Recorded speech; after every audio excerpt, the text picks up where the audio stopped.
O capítulo começa com cavalos, isto, o que chama a atenção de Future Taylor. E ao sair da biblioteca, ela se encontrava com cavalos mecânicos, isto, cavalos. Eram cavalos bem no estilo steampunk, e o que montava eles era um tipo de manequim. E a Taylor ficava tipo, mano, o que é isso aqui, cara? O que tá acontecendo? No entanto, eles eram pacíficos, e um deles se apresentava como o próprio George R.R. Tolkien, o criador do Senhor dos Anéis. Ele dizia que anteriormente eram muitos, mas agora caíram no esquecimento, e agora cavalgam por aí para manter o futuro apertado. Ela ficava, nossa, você é o Tolkien? Caraca, eu gosto muito dos seus livros, eu amo a sua ficção, que não sei o quê. Ele agradecia e em seguida apresentava toda a sua tropa.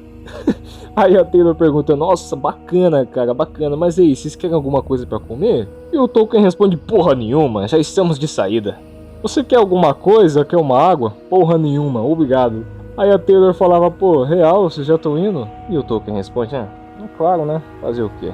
Aí outra coisa, futuro não é ficção, é só uma verdade ainda não iniciada. A Taylor tentava falar com ele, mas ele falava, não, tem alguma coisa aí que você não viu, você não prestou atenção. Vamos embora, rapazes. Mas ela questiona, mas como assim, algo que eu não vi?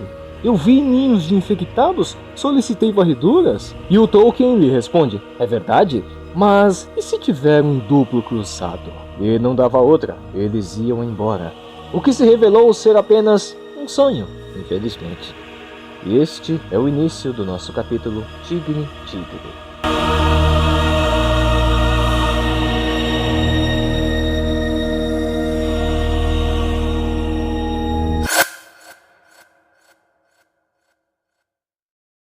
Se passaram 2 dias desde o último capítulo.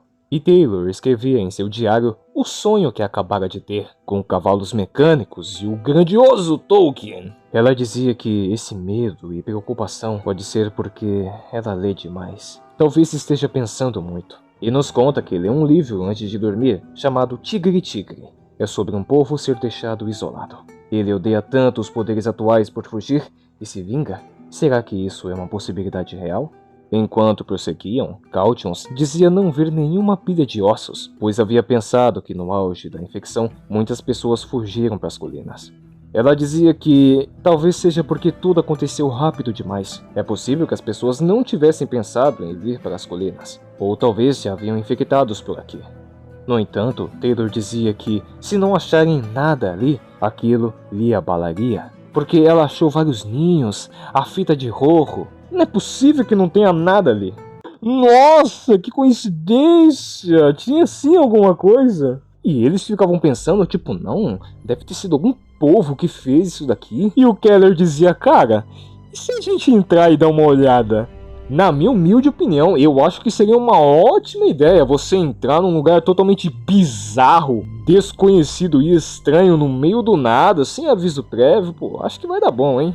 E não dava outra, eles entravam na maior cara de pau. Encontravam esqueletos, arco e flechas, tendões, um monte de coisa. E de repente, eles eram encontrados por um Crossed, mas era um Crossed tranquilo. Ele falava, nossa, vocês voltaram cedo, hein? É claro que o Crossed não tava com um negócio muito legal na mão, né? Mas era um Crossed tranquilo, ele até conversava, só que não dava outra, ele tomava um pipoco no meio da cara. E quem havia disparado a flecha foi a Cautions. Quando questionada por Taylor, ela responde que ninguém iria ouvir e que o pai dela lhe ensinou sobre esse tipo de arma. Keller dizia que foi uma boa sacada. Cautions dizia que esse infectado era muito incomum, porque ele falava assim como uma pessoa normal. Entretanto, Taylor dizia, pode parecer incomum, mas veja só isso aqui. Era uma espécie de aldeia muito bem estruturada.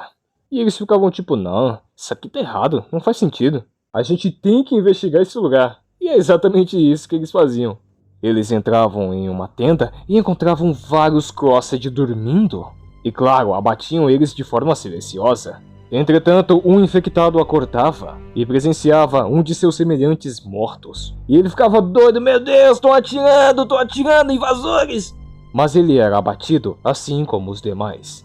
E quando terminavam, eles ficavam, mano, que merda foi essa? Eu espero que esse tenha sido o ninho todo. e ainda ficavam intrigados pela forma como falavam, porque era muito normal, muito civilizado.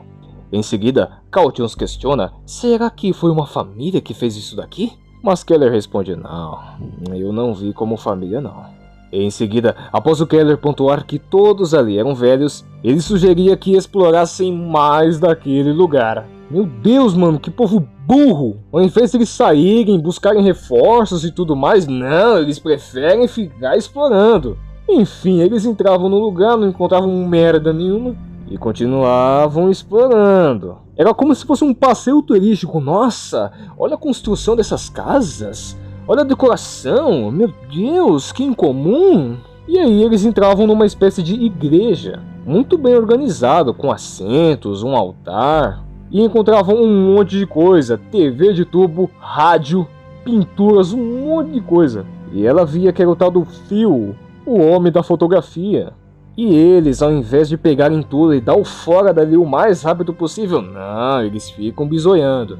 E aí ela via um registro, escrito em 2008. Aquilo era uma cópia fiel dos diários de Vingegaard Leader South. Um compilado, mais especificamente.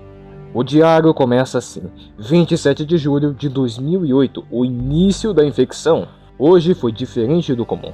O relato prosseguia de maneira muito casual, onde Salt relatava os seus crimes de forma muito convencional, como se fosse uma manhã de segunda-feira qualquer. Ele diz que numa manhã qualquer, olhou para fora através da janela. Ele diz que o que viu lá fora foi algo incrível. Pessoas usavam pequeninos como se fossem sapatos. Um guarda fazia coisas com sua viatura. As pessoas pareciam tão felizes, tão livres. Ele diz que naquele mesmo dia saiu para tomar um café, como sempre fazia. Teve que repreender umas pessoas, mas eram de boa natureza, considerando que se serviu com tudo isso. Ele também diz que pessoas costumam não pensar à frente, especificamente após isso. É praticamente inevitável. Ele diz que voltando para casa, deu pipoco em 2 garotas, mas de outra forma. Foram gritos e fugas que chamaram a atenção. Mas ele gostava de tudo que estava acontecendo, e aquilo tudo parecia contagioso. Não que ele se importasse, é claro.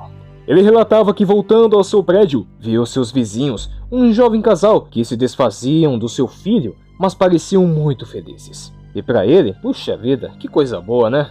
Entretanto, quando ia pegar suas coisas, ele viu através do espelho da sala uma estranha erupção cutânea em formato de cruz em seu rosto. Mas ele não se sentia diferente. A única coisa que ele sentiu é que as pessoas estavam saindo demais da linha. Ele conta que pegou suas coisas, mas deu um jeito nos vizinhos. Deu um choque neles e os prenderam. Eles estavam sendo muito malcriados. E relata que ao tirar o olho da esposa, eles não fizeram nada além de ficarem rindo descontroladamente, mas ficou muito entediado com eles e deu 2 pipocos em cada um.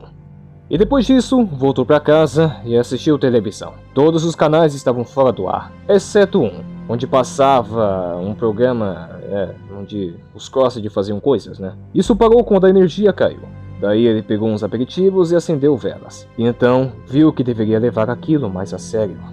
E quando ficava mais de boa, ele refletia sobre si mesmo, dizendo que era muito particular a respeito de controle. Ele não gostava das atitudes dos Crossed, porque torturavam e riam, e isso não tinha graça nenhuma. Dia 17, o relato prossegue. Neste ponto, ele já estava começando a recrutar um grupo. Ele contava que em certo momento se encontrou com uma família que se abrigava no porão, mas tinham que sair para fazer suas necessidades. Ele conta que o pai atirou em 2 de seu grupo, mas deixou o resto acabar com ele lentamente, enquanto o próprio Salt infectava a família. E pô, foi moleza, só tinha 2 crianças e a mãe. 3 crianças na verdade, só que uma foi de Vasco.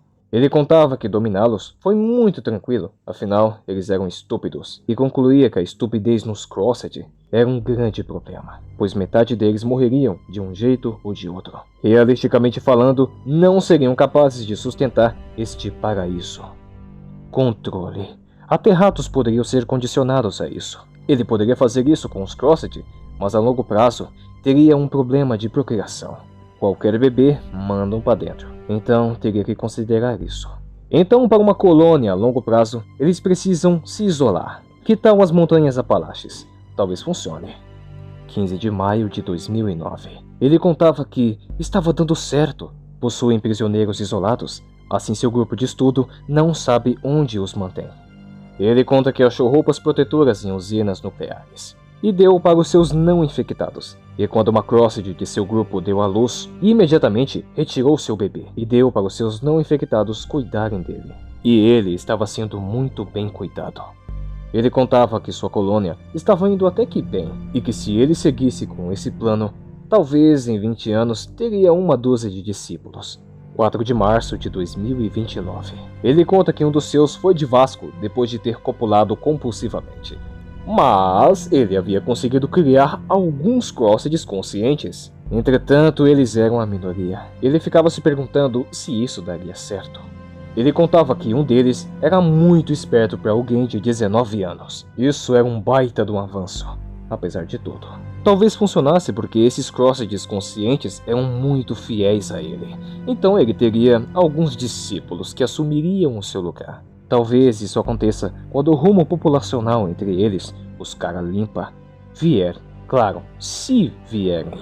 Um deles até sugeriu que filmem o condicionamento. E é exatamente por isso que aquelas fitas existiam. Eram testes de sanidade. Seus desejos mais profundos eram postos à prova, e somente aqueles que possuem maior sanidade passavam no teste. E é desse jeito que eles conseguiram construir essa civilização. E quando Taylor terminava, Cautions aparecia e dizia que Keller havia encontrado bots.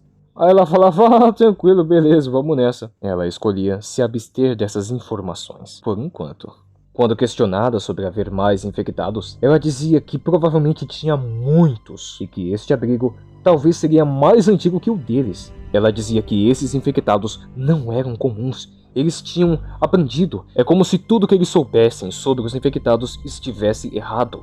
Entretanto, o lugar parecia estranhamente vazio, mas isso se deve pelo seu extenso tamanho. Mas enfim, eles se encontravam com Keller e eles comentavam que além de barcos, haviam currais. Eles eram praticamente quase que outra raça de humanos.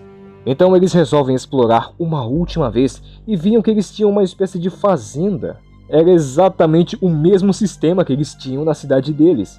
E aqueles avestruzes tinham anéis, ou seja, era deles. E aquilo era um choque tremendo. Eles eram muito mais parecidos com os não infectados do que imaginavam. Até que em certo momento eles viam pegadas de cavalos na direção da saída.